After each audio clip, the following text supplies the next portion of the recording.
Awesome. Hi, everyone. My name is Kara. Like Caroline said, I am an academic coach at the Dennis Learning Center. I'm a third-year student studying animal sciences, and I've been a coach for a little over a year now. I'm just pulling up my PowerPoint. Excuse my background and my internet connection. I'm at my parents' house in Northeast Ohio, so little little slow this evening, but we are getting there. Just share my screen.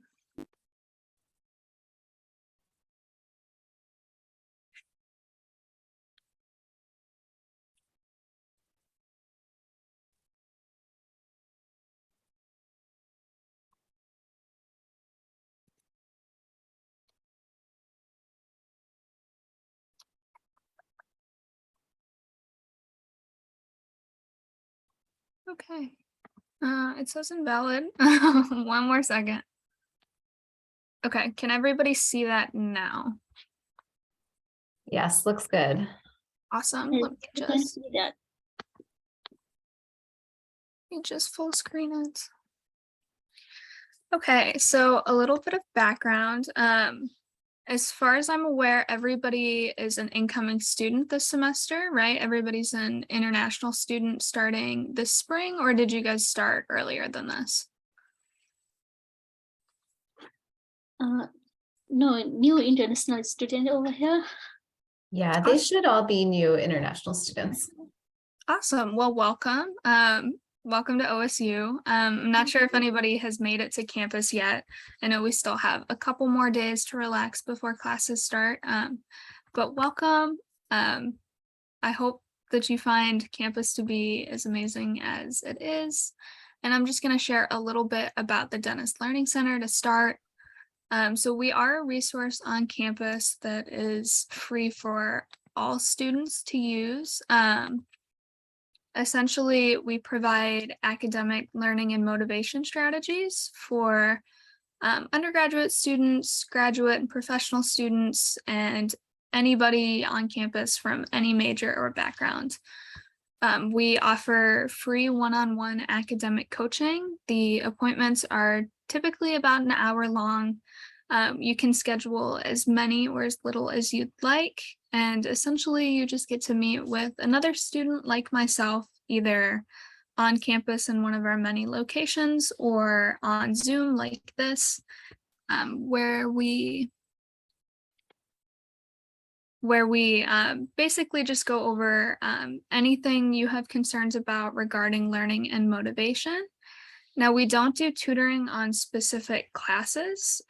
You'll find that either through your department or through the department of the class that you're taking, you can get more tailored kind of help and strategies for a specific class. But anything academic or studying related, that's what we're here to help with.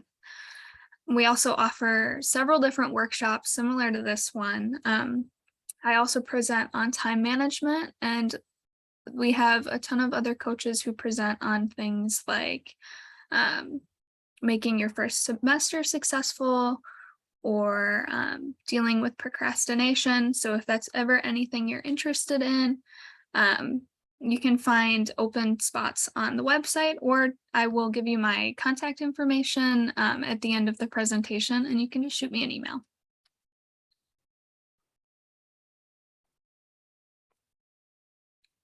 So today we're going to talk about preparing papers in an effective way, the right way, you may say. Essentially, our main goal of this workshop is going to be to take the stress out of writing. So ease your minds on writing a college level paper and using all of the resources on campus that are available to do this successfully.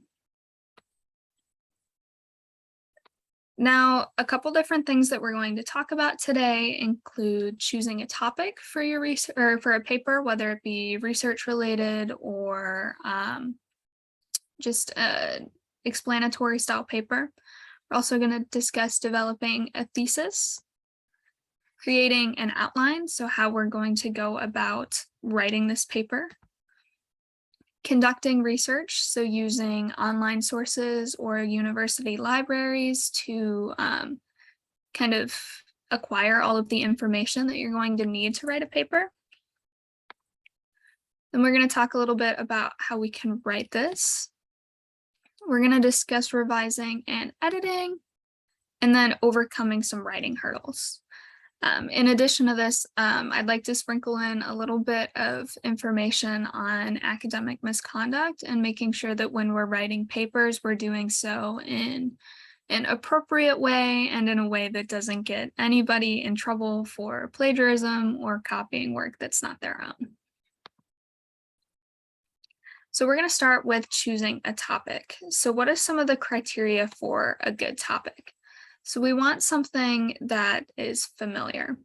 So typically when we're in a class and we're preparing a paper for a class, you may be given a topic, or you may be given a kind of a set of topics to choose from. And based off of the class material, you can choose what is familiar to you.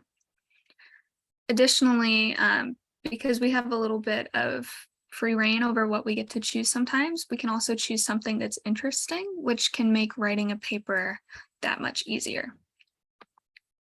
We also want to choose something that is important, so something that is relevant to what we're discussing in our class or what needs to be done based on the rubric for a paper.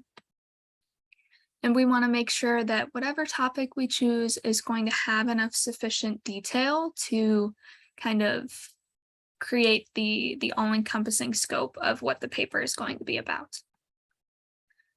And then we also want to make sure that this topic that we're choosing is also attainable. So thinking about when choosing a topic, kind of thinking about, is what we're doing, are we going to be able to fully complete this paper? Will we be able to have enough information, and will we be able to fully write to the best of our abilities without having to make up details or without having to severely overextend ourselves? And then lastly, as always, we're going to want to make sure that we meet whatever requirements are set for the paper itself.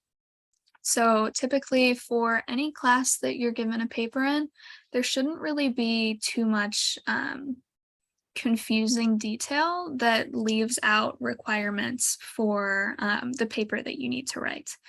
If you find yourself a little lost on what expectations may be, it's the perfect opportunity to reach out to your TA or to your professor and get a little bit of clarification.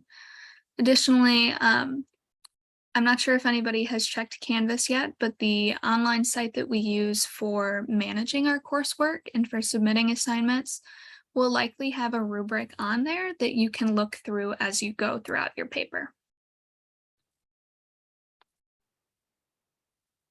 So one way to kind of brainstorm some topics is to use a little bit of a visual method by thinking about a chart. So if you have some different potential topics of what you want to write about, but you're not exactly sure which direction to go in, you can answer some questions on, how does this topic fit? So thinking about the scope of the topic, is it more broad or is it narrow? Is there a way to make it super concise and a way to think about it in a very detailed perspective, or is it kind of an overall thing? And think about, is the topic of academic importance? Is it a scholarly level topic? Will you be able to connect this to the academics that you need? And then most importantly to me, I kind of like to choose something that's personally familiar or interesting. Writing papers is not always easy, and it can be incredibly difficult, especially when you're writing about something that you don't necessarily want to be writing about. So if you have the choice between a couple different things, really kind of sit down with yourself and think about, is this interesting? Is this something that I'm going to want to spend my time on? And thinking about, is there enough information available and does it fit the project requirements? Which again, as you kind of get into what the paper is, you can always come back to this and then pull up the requirements and just, cross-reference both of them and think about, does my topic meet everything? And is it interesting? And is it important? This can help you narrow down and choose between multiple different topics that you have to choose from. So it's important to keep it narrow because we want to stay motivated. So motivation is incredibly important in college and incredibly important when it comes to completing assignments. Motivation is a critical aspect of our success because it kind of helps to determine how much we're going to get done and how well we're going to complete this. So think about, what are the effects of grouping and what are the kind of ways that we can use this to narrow down our topics. So we want to think about this overall kind of thing that we just did in looking at motivation by considering how broad and how narrow it gets. So motivation itself is an incredibly broad term, but thinking about why motivation is important is getting more narrow. Then lastly, thinking about that idea of why motivation is a critical aspect, that's the narrowest. And this is going to be that best choice. So being specific in a way that allows you to kind of hone in on one singular detail is going to be the best for writing a paper. Now, we have some built-in group activities that typically don't always work the best on Zoom, but if you have a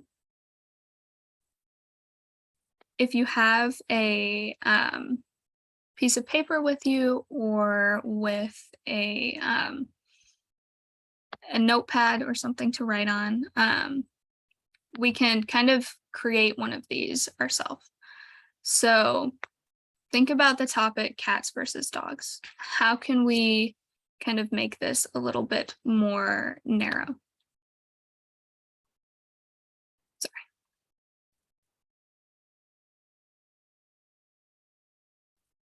Now, nobody has to share out loud. That's perfectly okay. But if you'd like to, we can do that as well.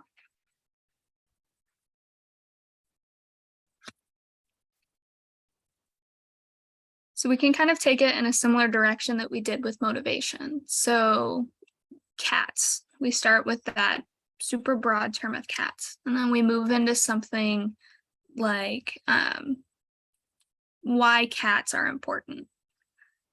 And then we go into why are cats important for maintaining stress in college. So thinking about going a little bit more in detail with your thought. So if you're writing a research style paper and you're working in a lab this semester where your overall topic is hepatitis as a disease, and you want to get more specific, you can kind of break that down and think about why. Do we have any questions right now?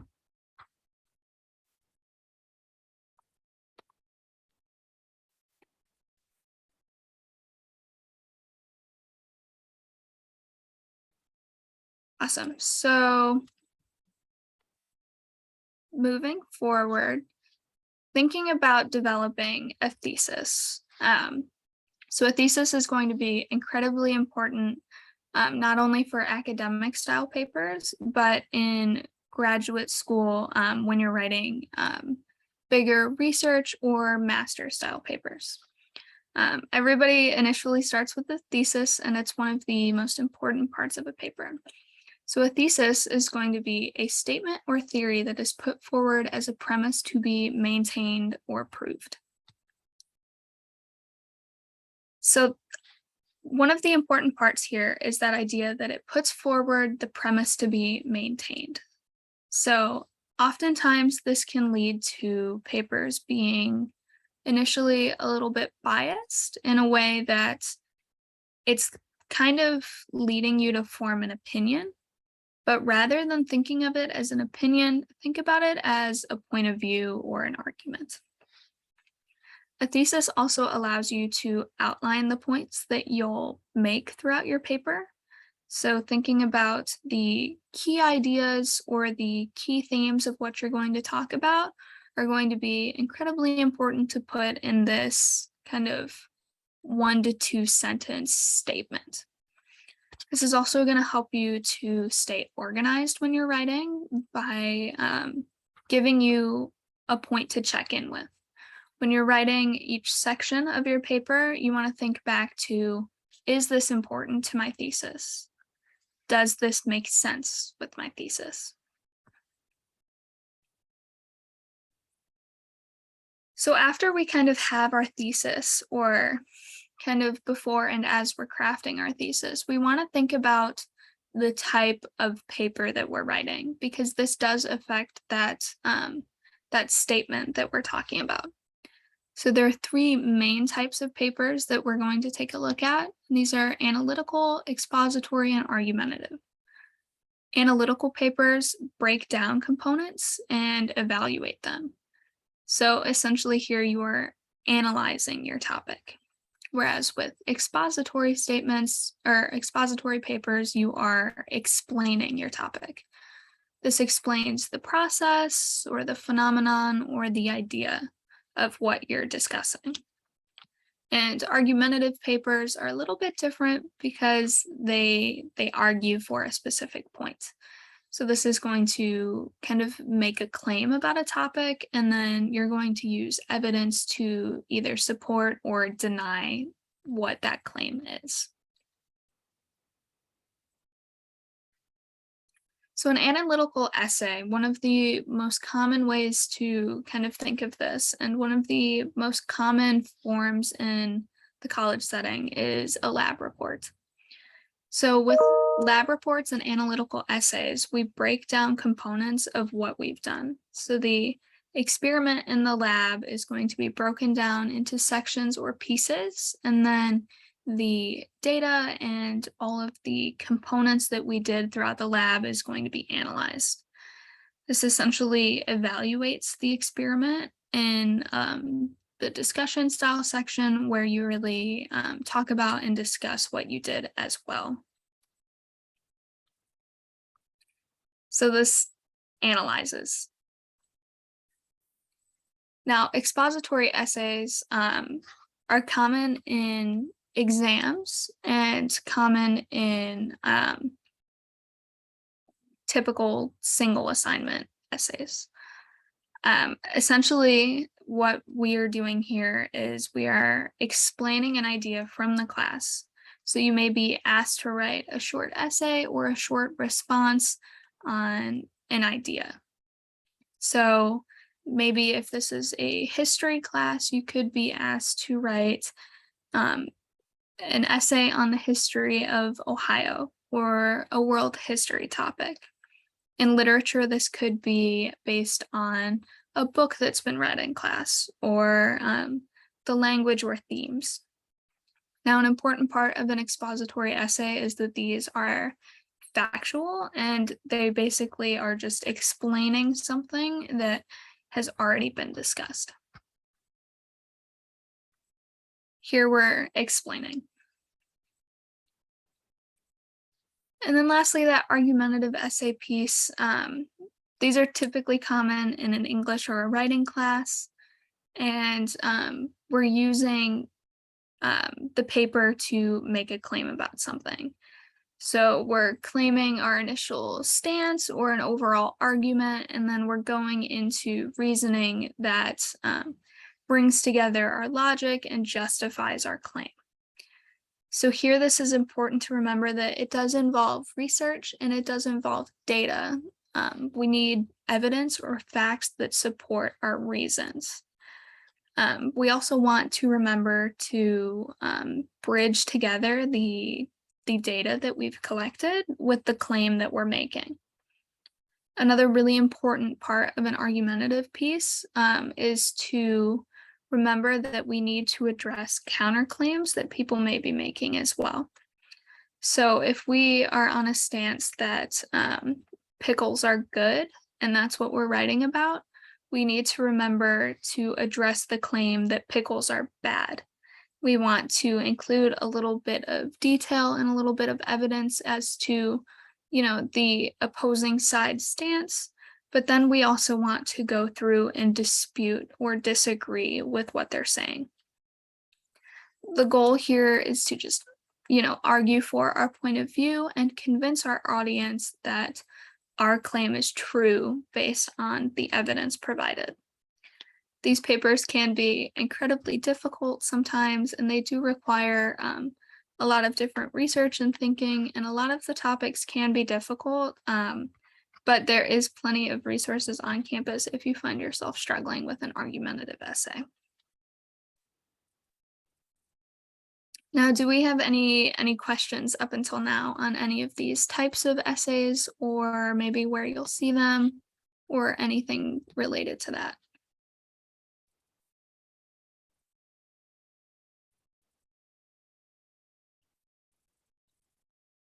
Awesome. We will move forward. So, perhaps one of the most important parts of writing a paper is going to be creating an outline for what we're doing. So now that we already have our topic done, and maybe we even already have our thesis created, we're going to want to make an outline for how we're going to write this paper. So one of the traditional styles of doing this is by using a formal outline. So in a Word document or on a piece of paper, this can be using different lines to indent in where we want to create different main points. So when writing a paper, we want to start with an introduction where we introduce the topic, draw in our argument, and kind of present our thesis. Then we want to remember to create a strong transition from our starting point into where we want to go next. So as you can see in the picture, this person is using the numbers and the letters to indicate, what they're going to be doing and how they're going to break down their sentences. Then after we've kind of introduced and opened up the paper, then we get into essentially the meat and potatoes. So then we go into either discussing the supporting points, or if it's a research paper, this could be going into materials and methods section, or in an argumentative style, this can be going into a counter argument. And essentially, you just break this down into numbered sections for each paragraph that you're going to have. So we have a first supporting paragraph here, and then a second and a third. If you look closely, we want to make sure that we're restating what the topic is at the beginning of each paragraph, so we make it known for the reader what we're going to be talking about. And then finally, at the end, after we've, included all of this information, we can break down our conclusion or a closing summary. This is going to be an overall synthesis and conclusion of our thesis and restating what we've talked about overall.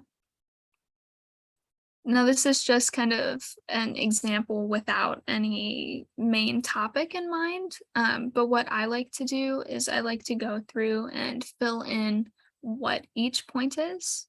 So if I'm writing a paper about 3 different types of dinosaurs, I like to make sure that I have first supporting paragraph is dinosaur 1. Second supporting paragraph is dinosaur 2.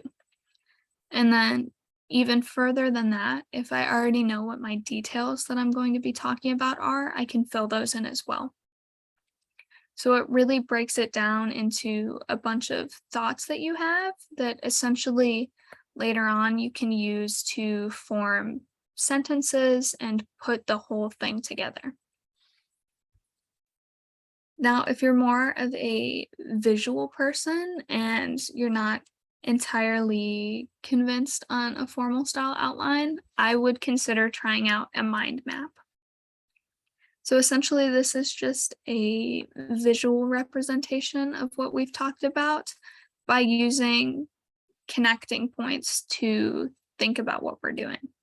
So we take our main topic kind of in the center, and then we branch off into each of our supporting topics and what we want to discuss. So a little bit closer or a little better idea of what this is. Here's an example of a mind map here. We're thinking about what hope is, and they're branching off into different pieces of hope. So thinking about it on the psychological level, where then they break off into a place on the mood spectrum or affected by age.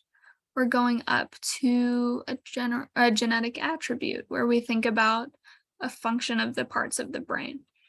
So you can see here that they're really moving through these different bubbles by connecting them to other ideas. This also really allows us to see kind of where we're going and the direction that we're heading in and how we can connect some of these pieces together. So this person has connected the limbic system with a place on the mood spectrum. And maybe in their paper, they're going to discuss the ways that these two kind of connect. Does anybody have any questions right now? I have a question about the translation. And can you give me an example about the translation? Yeah, absolutely. So if we go back up here a little bit, when we're creating Translation, yeah.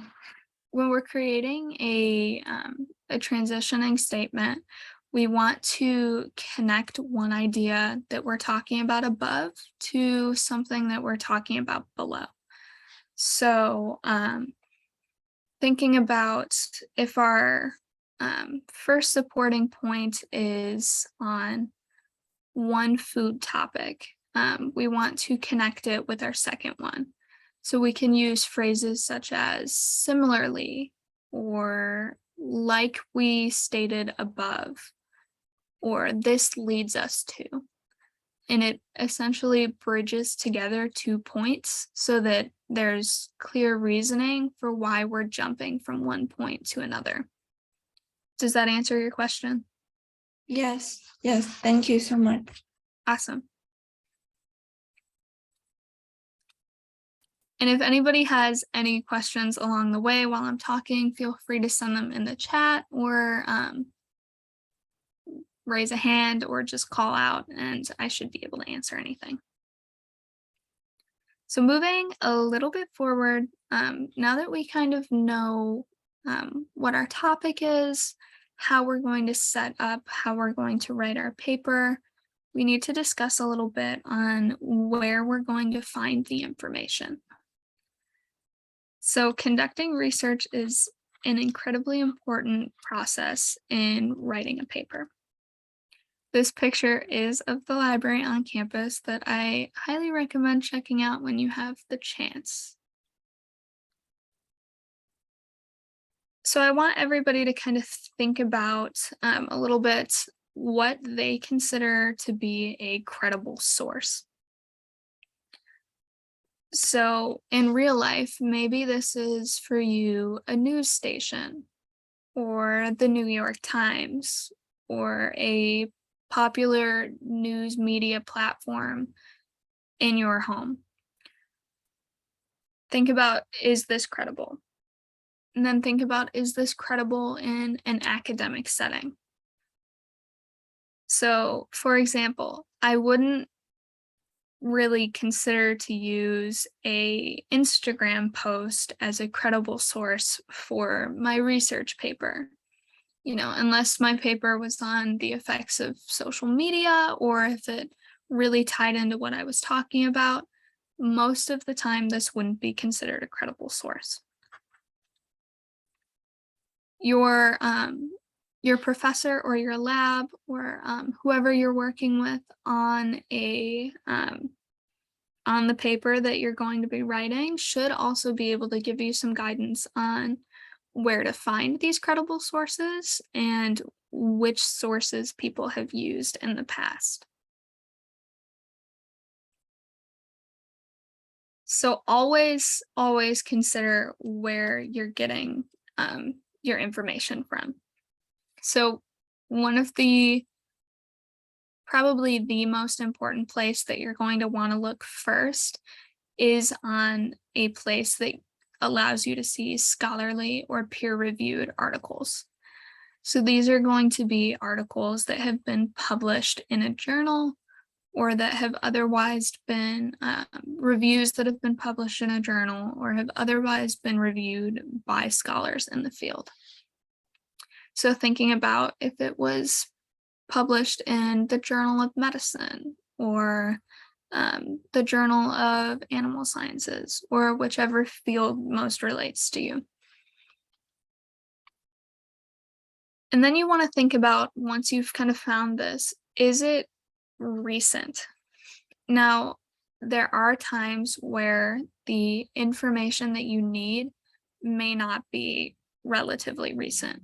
You may be looking into the 1970s at an article, or you may be looking into the 1980s or, further back in time because research hasn't been conducted since then, or historically it hasn't been relevant since then. And that's okay, but you want to make sure that you see if anything has been published more recently than that, just to kind of cover newer bases to make sure that anything that you're researching has been, reviewed recently, or if there have been any changes made. Also with articles or sources as a whole, or even books or movies, you want to make sure that they are unbiased. So thinking about, did the person creating this have bias in their opinion? Are they skewed to believe one side of the story over another? We want to remain unbiased in a setting like this unless we're making that argumentative point or trying to convince somebody. And then think about, does this strongly support what we're writing about?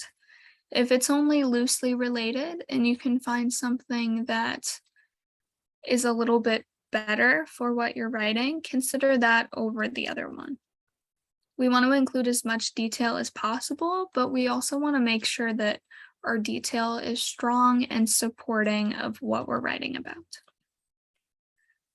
And then with our sources, we want to always keep track of what we're using. This can be an incredible thing to add to your outline that we talked about earlier, or just having a document of the things of the sources that we've been using. So if you're writing a paper for the lab that you're working in, and you're starting from the very beginning at the introduction, you want to remember those sources you're using all the way throughout the paper. It can be very difficult to keep track of dozens of sources, over 30 different papers being reviewed, or even more than that. So we want to make sure that we're keeping track of all of these different these sources that we're using and then citing them later on in a bibliography. So thinking about having a page at the end of our paper in typically in alphabetical order of a specific format that cites every single piece of information that we used in our paper. Now, I'm not sure if I have the specific formatting for how we cite sources, but when you do go to write a paper, your professor or your supervisor will tell you what kind of formatting they like, And there are dozens of resources online that either teach you how to do that or do that for you. So now that we know a little bit about kind of what sources are, let's talk about where we can find them here at OSU. So your best friend is going to be the library.osu.edu. That's going to be the online website that gives you access to thousands of journal articles, media, everything that you can think of pretty much. As a student, we have access to many of the different journals that would otherwise require a subscription or require you to pay for the article itself, and we get those for free. So this is a screen cap of what the university libraries looks like. And this is the search bar where you can search for a topic or a specific writer if you know who you need to source. And it will essentially just pull up hundreds, if not thousands, of different articles on a variety of different topics related to what you're searching for. Now, with this, you are going to want to be specific because, like I said, there are tons of databases linked to this one little spot that will bring up tons of information that you're going to need to go through. You can also look through the different links offered to search specific research databases and the journals and databases that are available to students. You can also look at some subject guides. And the libraries does offer kind of services to help you with navigating this online resource. It can be difficult to navigate at first. So OSU has kind of created a guide for choosing sources and writing your academic research paper. So it starts with things such as research questions, types of sources, so journal articles, books, textbooks, anything you can think of that gives you information. And then it talks about, those sources and how to search, the search tools that we've talked about, ethical uses, anything you can kind of think of that you might need clarification with. This will be an excellent resource. Additionally, you can always talk to somebody at university libraries. Everybody is more than willing to help. Graduate students do have their own space in 18th Avenue Library called the Research Commons, where they are essentially trained to help graduate students find these types of sources and navigate university libraries and navigate research as a whole. Does anybody have any questions on this?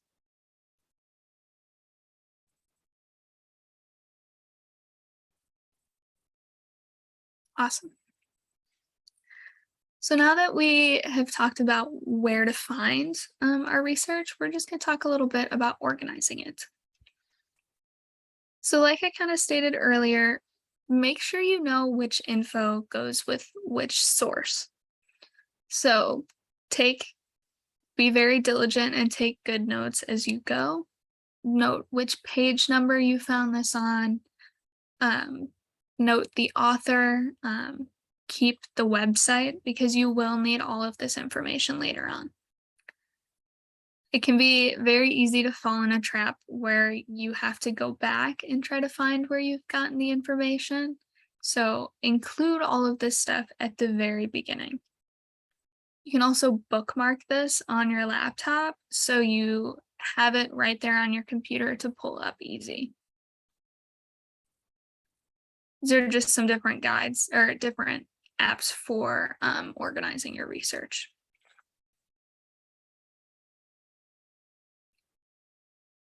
So now we're going to get into a little bit of writing itself.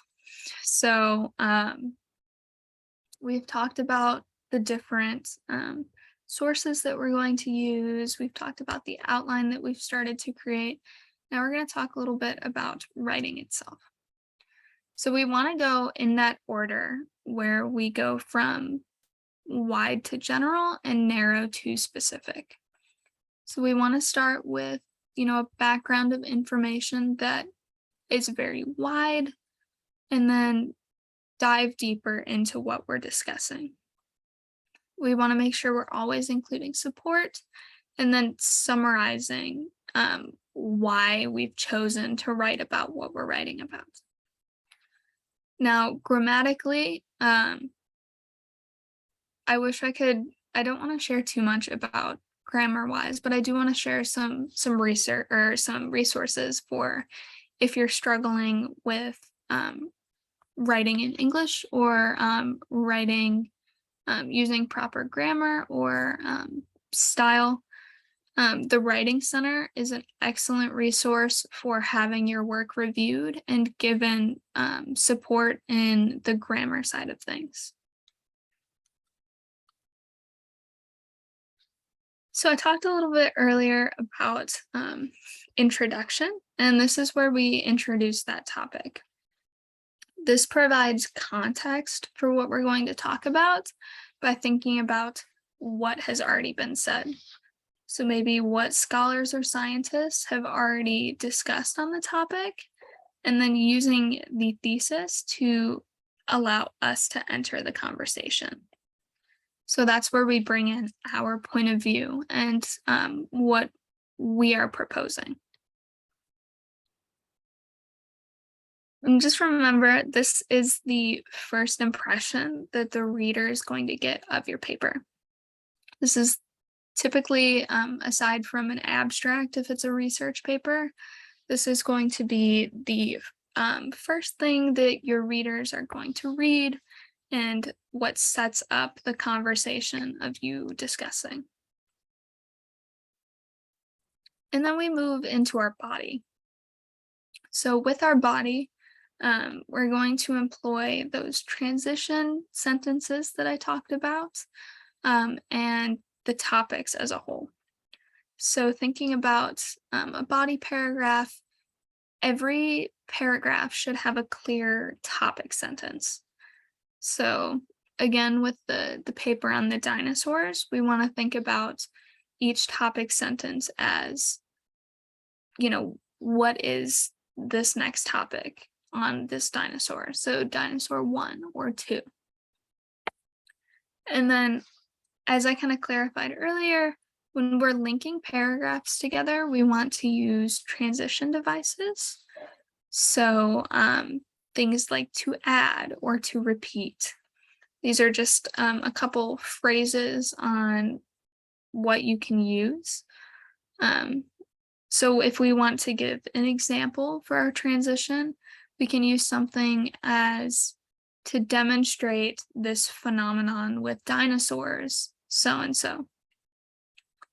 And then, wrapping up our paragraph as a whole, we want to think about a summarizing statement. So this could be as simple as to summarize so-and-so or summing up. We just want to kind of make it known to our reader what we're doing. And these transition devices are incredibly important for making things a little bit clear. Do I have any questions so far?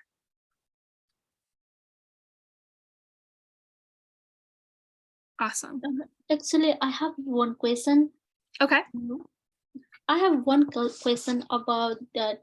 Does there any word limit for introduction or body paragraph that we write?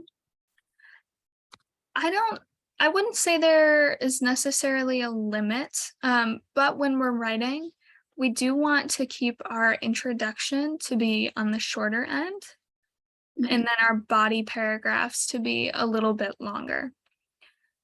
Typically, a good rule of thumb is, or at least what we've been taught in the past, is that 5 to 7 sentences is good for a paragraph. Mhm. It should be a little bit shorter for your introduction and your conclusion, but if it's a little bit longer, you just want to make sure that if there's something that can be split up, you are allowed to split it up into a new paragraph. Okay, thank you.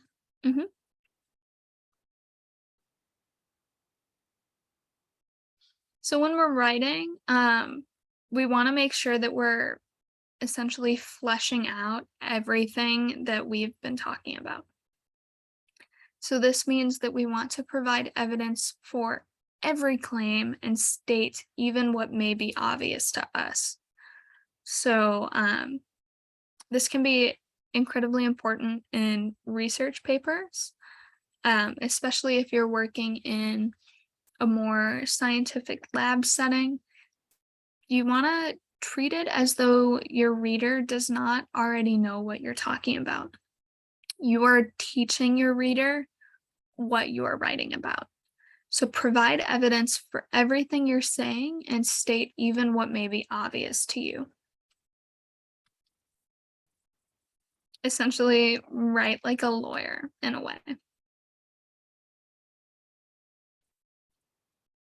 Now, once we've kind of completed our body and we've made sure to um, include all of the details we need and the supporting points, then we move into the conclusion where we wrap up everything that we've stated. So this, while it's very similar to an introduction, you don't want to rephrase it. You want to go a little bit deeper. So while summarizing what you've talked about is important, don't just stop there. Discuss what this means. How does your argument affect future research or the implications of what you have talked about? Propose further discussion and kind of provoke your reader to consider going beyond what you've written.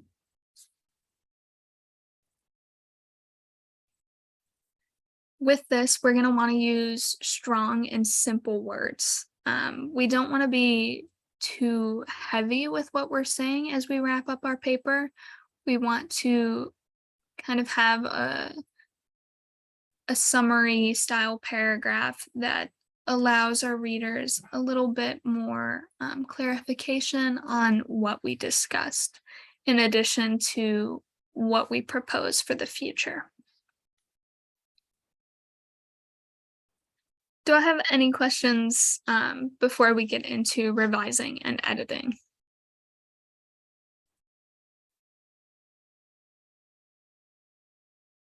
Awesome. So revising and editing is incredibly important in the writing process. This is where we go through what we've already written and we fix up anything that we may want to fix up. So when we're writing, try to take a break. Try to schedule some time, especially in between sections and in between revising and editing, to just take a break and relax a little bit and give ourselves a little bit of a refresh so things can become clear again. And then when we're actually revising and when we're reading our paper, read it out loud. Try to sit down with your computer or with your pieces of paper and read it out loud to hear how it sounds.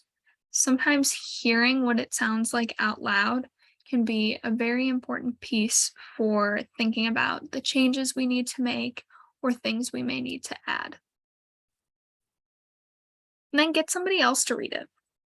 Maybe it's a friend from class or a lab mate in the lab, or even just your supervisor or professor. have them read it to check the content, the grammar, and the spelling. This can also be done online through a program called Grammarly. I can share that at the end as well. It essentially takes your paper and it checks for any grammar or spelling mistakes. I know Word and Google do a pretty good job at pointing out when you've spelled something wrong, but sometimes you may not realize it. So there are different options. And then consider printing it out. Marking it up is a lot easier than trying to go back there on your computer screen. Using a red pen or a colored pen in general is very helpful for remembering where you need to fix something and pointing out what you want to change. And then double check. Sometimes the computer is not perfect. Sometimes our friends aren't perfect. So we want to make sure that we do this more than once. We'll come to a point where you're not going to need to edit it anymore. Or at least you won't necessarily need to. Sometimes there are always ways that we, want to fix something else, but sometimes we also need to know when to kind of stop. But just make sure you check a couple times, take breaks in between, and just be patient. I talked about a little bit earlier the Writing Center.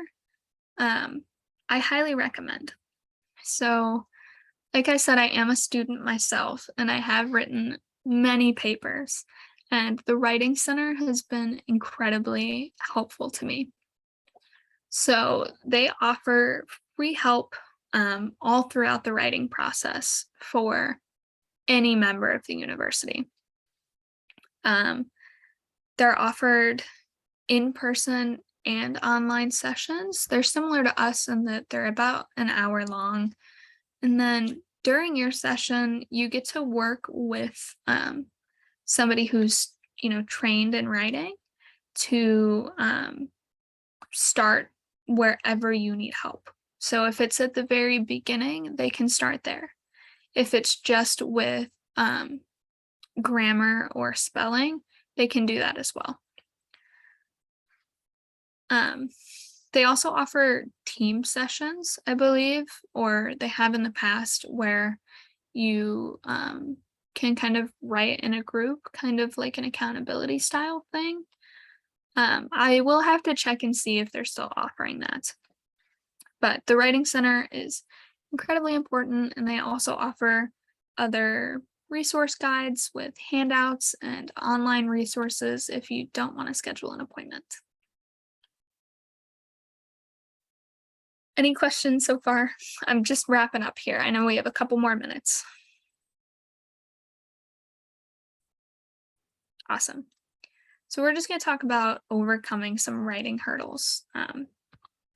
Like I said, writing is not an easy process. So overcoming these hurdles may be challenging, but it's not impossible. And we are here to help. So perhaps most importantly, meeting with your professor or with your supervisor is going to be one of the most important things you can do.